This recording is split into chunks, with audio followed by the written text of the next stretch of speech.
everyone. Welcome back to Podcast and Chill. I'm Gwen, always trying to bring you something helpful and easy to understand. And I'm Leo, still trying to convince Gwen I'm her favorite co-host. Keep working on it. How's everyone doing out there? If you ask me, I would say I had this weird moment yesterday. Oh, yeah? What happened? I was scrolling through social media, just mindlessly looking at everyone's highlight reels. That doesn't sound good. Right? And I started feeling really bad about myself. Like everyone seemed to have their life together except me. That's such a common feeling. What did you do? Well, instead of getting worried like I usually do, I asked myself a different question. What question?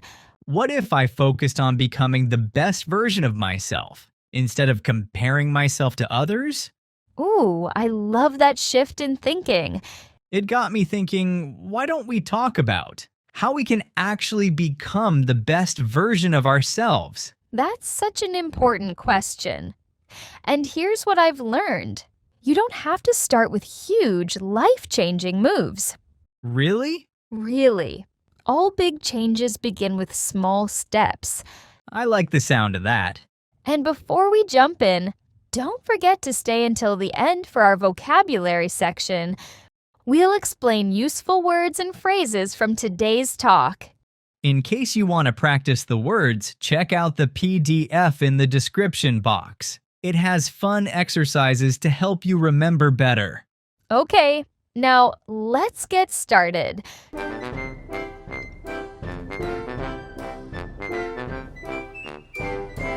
So, Gwen, what do people imagine when they think about becoming their best self? What do you think?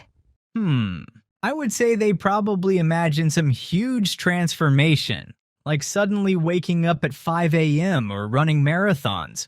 Or eating only kale. To be honest, that sounds tiring and completely unrealistic for someone like me. That's because it is unrealistic. The truth is, becoming your best self doesn't require huge effort right away. What do you mean? Everything starts with small steps. And one of the most important small steps is simply taking care of yourself. Like self-care? But isn't that just an excuse to be lazy and buy expensive stuff? Many people get that wrong, Leo. Real self-care doesn't have to cost money at all. Really? Because Instagram makes it look pretty expensive, with all those spa days and shopping hauls. True self-care can be as simple as putting on a face mask you already have at home, or listening to music that makes you feel good. Oh, like when I take a hot shower after a stressful day. Perfect example.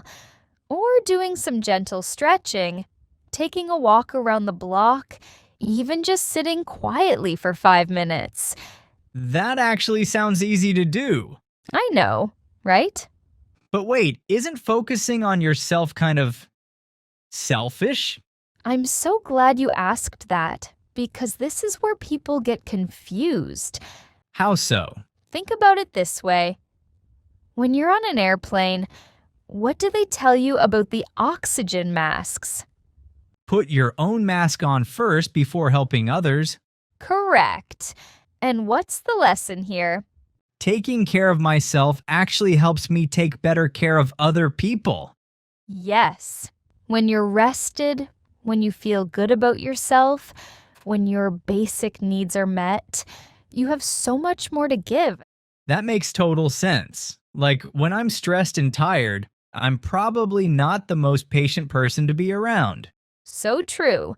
But when you've taken time to recharge, even in small ways, you show up as a better friend, family member, or coworker. So being gentle and kind to myself is actually the beginning for everything else? That's right. Learning to love yourself isn't selfish. It's an important step that lets you grow and help others grow too. I never thought about it that way. Maybe I should stop feeling guilty about taking time for myself. Absolutely. However, along with taking care of yourself, you have to get past your fears and doubts to really get ahead. Oh, those used to be my biggest enemies. Used to be? What changed? This might surprise you, but I used to think I was bad at talking to people. You, my favorite podcast co-host? Oh, now you're admitting I'm your favorite. Anyway, back in high school, my teacher told me I had poor communication skills. And you just bought into that? Yeah, I thought some people are just born good at talking, and I wasn't one of them. I didn't think it really mattered. So, what changed your mind? When I got to college, I saw how important communication really was for making friends, getting jobs, even just for existing in the world. Then what did you do about it?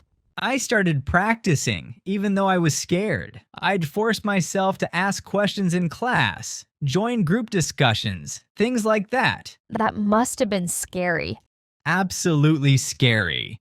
But I slowly learned that communication isn't some magical talent you're born with. It's something you learn and get better at. And look at you now, sitting here yapping about everything.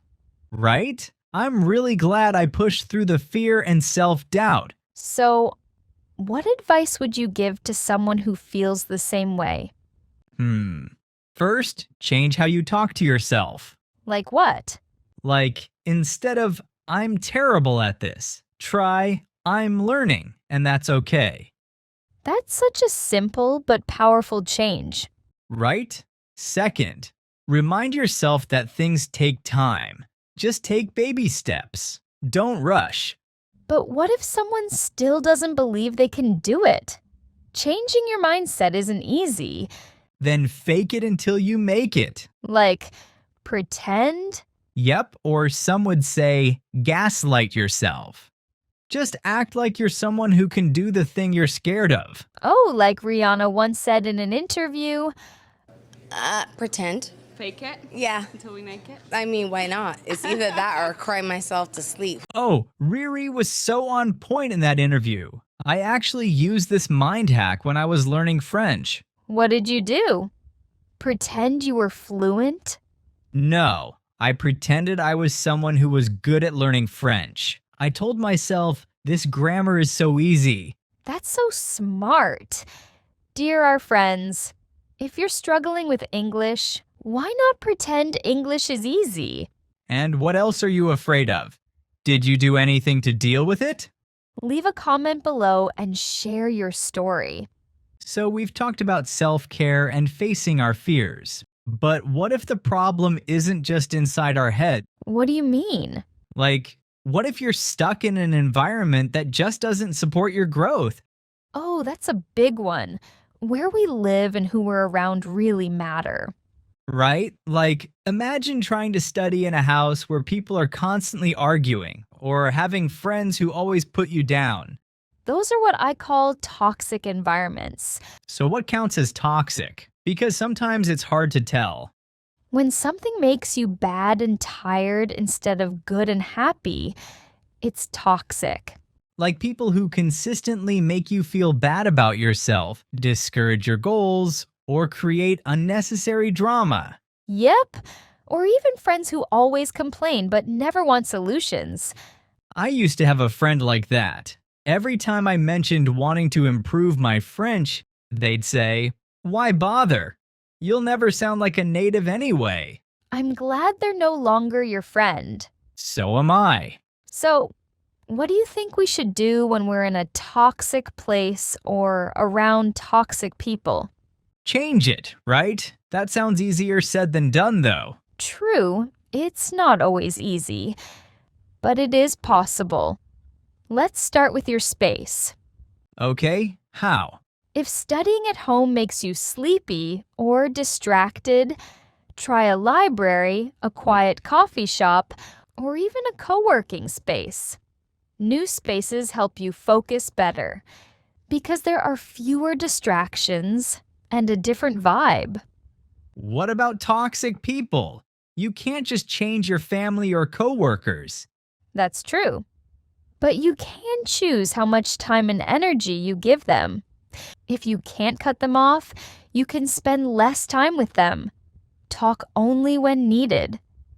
What about friends? Friends are a choice, Leo. You can choose to spend more time with people who support your goals and less time with those who don't. It feels a little mean, like I'm leaving people behind. Think of it this way. When you're around positive people, you feel better too. So I'm not being a bad person. Not at all. You're just taking care of your mental health. And that's really important. So maybe becoming a better version of ourselves isn't that hard. It's possible if you have the right tools and enough of them. Enough? Aren't the 3 tips we shared already enough? There's one more.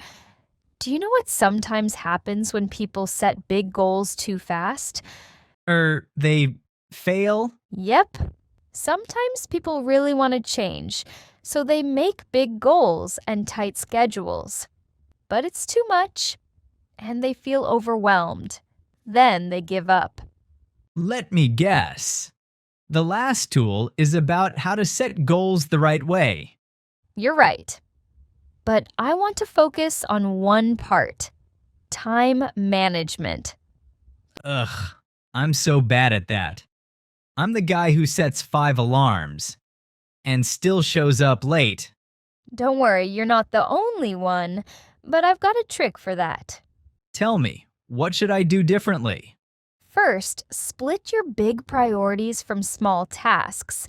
How do I figure out what's a priority? Ask yourself, if I can only do one thing this month, what would help my life the most? Maybe going to bed on time. All those late nights are really starting to take their toll on me. That's a good one. For our listeners, maybe their top goal is improving English, since it can help with their job or studies. Okay, I know my top goal. Now what? Write it down in big letters and put it somewhere you'll see every day. Like on my bathroom mirror? Or on your fridge, somewhere you look every day. That way, you'll always remember it. What about smaller goals? For those, use your phone. Set alarms with reminders at a specific time. Like what? For example, if you want to improve your English speaking skill, you can set an alarm that says practice speaking for 10 minutes. And why does this approach work well? It doesn't require much willpower, so everyone can do it more easily. That really makes sense. I always thought I needed more self-discipline. Discipline does help, but a smart system makes everything easier. You know what, Gwen? All this advice sounds great, but some people listening might feel like they're way behind everyone else. The harsh truth is that getting better is a long journey, but you're absolutely not walking it alone. What do you mean? I mean, everyone is figuring this stuff out as they go. Nobody has it all together, despite what social media shows us. Even us? Especially us. We're sharing what we've learned, but we're still learning too. So if someone listening today only managed to do one small thing, like drink more water or send one text they've been avoiding, that still counts. Leo, that absolutely counts. Maybe today you only did one small thing, but you're still moving forward. I love that. And if someone feels lost or confused about where to start, Then remember that we're here every week, reminding you that you're not going through this alone. oh, and speaking of reminding, guys, don't forget to stand up, stretch a bit, and grab a glass of water. For sure. Or just take a quick break. Your body and mind will feel better. And after that, we'll go over some useful words we talked about today. Guys, it's time to go over some key vocabulary. First, show up. It means to arrive or appear somewhere, especially when expected. For example, he didn't show up to the meeting yesterday. Repeat after me, show up. Second, Get ahead. It means to make progress, especially in your career or life. For example, she worked overtime to get ahead at her job. Repeat after me, get ahead. Third, buy into something or someone. It means to believe in an idea or trust a person. For example, at first I was skeptical, but eventually I bought into her vision. Repeat after me, buy into something. Fourth, put someone down. It means to insult or belittle someone. For example, you shouldn't put others down just to feel better about yourself. Repeat after me, put someone down. Fifth, cut someone off. It can mean to interrupt someone while they're talking, or to stop communicating with them completely. For example, she got cut off in the middle of her sentence, or he cut off all contact with his old friends. Repeat after me. Cut someone off. Sixth, figure out. It means to understand or solve something. For example, it took me a while, but I finally figured out how the software works. Repeat after me. Figure out. And finally, take its toll on someone. It means to have a negative effect over time. For example, all the stress from work really took its toll on her health. Repeat after me, take its toll on someone. Before we call it a day, let's quickly recap what we talked about, because these 4 tips can really help you live a better life. We talked about self-care, facing your fears, changing your environment, and setting goals smartly. 4 simple but powerful ways to become your best self. And it all comes down to one big idea. Loving yourself is the first step to breaking down the walls you think you can't get past. Guys, if you ever wonder whether you're behind, the answer is no. You're not behind in life. You're just on your way. Think about it. What if you're already living a life you once wished for? You've probably come a lot further than you realize. Now, we want to hear from you. What's one thing that made you feel pressured today? Share it in the comments section below. We'll read them and maybe we can give some advice. And remember, start with the smallest thing. That's how you learn to be grateful every single day. Thanks for hanging out with us today, everyone. See you next time on Podcast and Chill.